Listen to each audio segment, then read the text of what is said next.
పంట పండించాక రైతులు ధాన్యాన్ని తీసుకొచ్చి మార్కెట్కి వస్తే ఎట్లాంటి దయనీయమైన స్థితి ఉంటుంది అనే దాన్ని దృష్టిలో పెట్టుకొని రైతు గొంతుతోని వినిపించినటువంటి కవితను ఇది.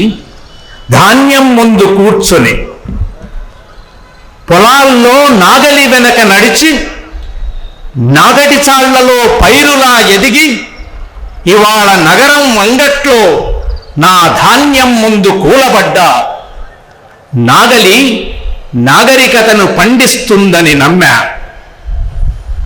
లక్షల ఆకలి మరణాల సువిశాల దేశంలో నా ముందు ధాన్యం దయనీయంగా ఇసుక కుప్పలా పడి ఉంది. ధర పలకదు. కూడగట్టి వేలు పోసి పంట తీస్తే కడకు అంగట్లో దిక్కులేని దేవిరింత. కొనండి బాబు, కొనండి అయ్యా, ధాన్యం ప్రాణం లాంటి ధాన్యం. సకల జీవ చలనాలకు ఇంధనం ధాన్యం. ఎవరూ కొనరా పొలాన్నిక్కడికి తెచ్చాను నా ముందు ధాన్యంలా. సంపద ముందు కూర్చున్న పేద రైతును, ప్రాణం ముందు కూర్చున్న నిస్సత్తువను, మీ ఇళ్లల్లో పొయ్యి మీద తుకతుకలాడే అన్నమే బాబు ఈ ధాన్యం. నేనెప్పుడు పొయ్యినే మంట అగుపడదు, నా లోపల తుకతుక పొంగు అగుపడదు. ప్రాణాన్ని పండించి తెచ్చి మీ అంగట్లో మరుగుతున్నాను.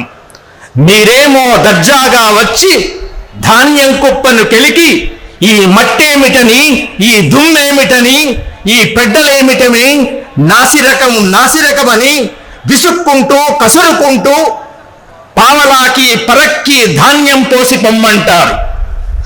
మట్టిలోంచి పుట్టింది కదా ధాన్యం, దేనికి మట్టి అంటారా, దుమ్మంటారా? మీ చూపుకు కంప్యూటర్ సోకింది, మీ దేహం ఏసీకి గడ్డ కట్టింది. చలి ఎండ వానల్లో లేచి ఎదిగి నిలిచి కలల జీవకాంతితో వరి మొక్కలు ధారపోసిన ప్రాణహారాలే ఈ ధాన్యం. మీకు తెలుసు ఈ ధాన్యం లేకపోతే మీకు ప్రాణం లేదని. మీకు తెలుసు ఈ ధాన్యం ఎలాగూ మీకే దక్కుతుందని.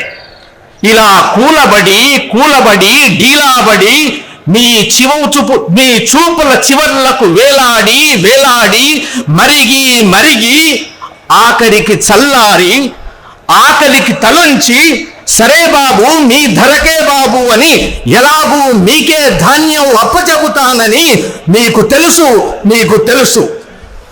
వడ్ల గింజ నుంచి బియ్యం గింజ అని కనీసం తెలియని వాళ్ళు అధికార వేషాల్లో అంగట్లో ధరల్ని తేలుస్తారు.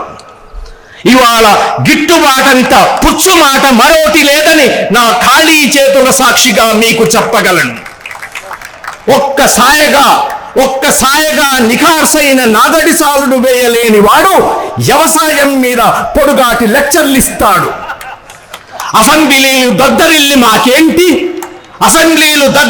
మాకేంటి, సుఖాక్షరాల అభయమాలల ఒత్తుత్తి తీర్మానాల ఎండు తోరణాలు మాకేంటి, అంగడి మాకు పరాయిదైనప్పుడు. మార్కెట్ భాషలో నేను అమ్మినట్లు మీరు కొన్నట్లు ఒక లావాదేవి. కానీ రహస్యమేంటి, మీరు ధాన్యం మీదుగా 10 మెట్లు పైకి, నేను ధాన్యం నుంచి జారి 10 మెట్లు కిందికి. పొలాలేమో పల్లెటూళ్ళు, అంగళ్ళేమో నగరాల్లో. ఈ రాజకీయం నాకు అంతుపట్టదు. అంగట్లో ధాన్యం పోతోంది, దైన్యం మిగులుతోంది. కింది నుంచి లోతుల్లోంచి లేచి మళ్ళీ నాగడి చాలవేసేది నేనే, మీకు ప్రాణబీజాలిచ్చేది నేనే. అగ్నికి కరువు లేదు. నేను మంట కనబడని పొయ్యిని, ప్రశ్నలు ఉడుకుతున్న తుకతుకని. పొలంలో తలెత్తి తిరిగిన వాణ్ణి మీ అంగడికి వచ్చినప్పుడే పలచనైపోయా. మట్టిలో కలియదరిగిన ఈ దేహాన్ని పలసపరిచిందెవరు? ధాన్యాన్ని తాలుగా చూసిందెవరు? మట్టి బతికుంది, నేను బతికున్నా ధాన్యం దిక్కులేందవుతుందా? కోతల ముందే కాదు కోతల తర్వాత కూడా పొలాలు కలకలలాడి కోరడం నేరమా? నా తుకతుక ఆవిరి కాదు ఉండిపోతా పల్లె దగ్గరే. కుప్పకొట్టిన పొలాన్నే అంగడి చేస్తా. ప్రాణం కావాలా బాబు, ప్రాణం కావాలా? రావాల్సిందే మీరంతా పొలాల దగ్గరికి. పట్నమో నగరమో క్యూ కట్టాల్సిందే పొలాల అంగళ్ళ దగ్గర.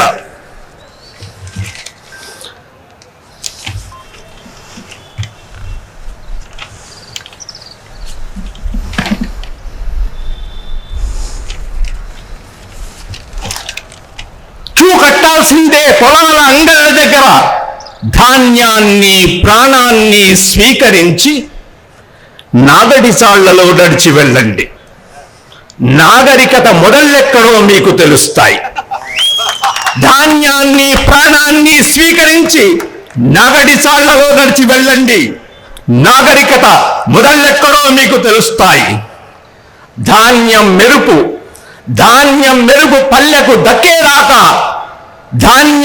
పల్లెకు దక్కేదాకా నగళ్ళు కొడవళ్ళు నాకు పని ముఖ్యేనా?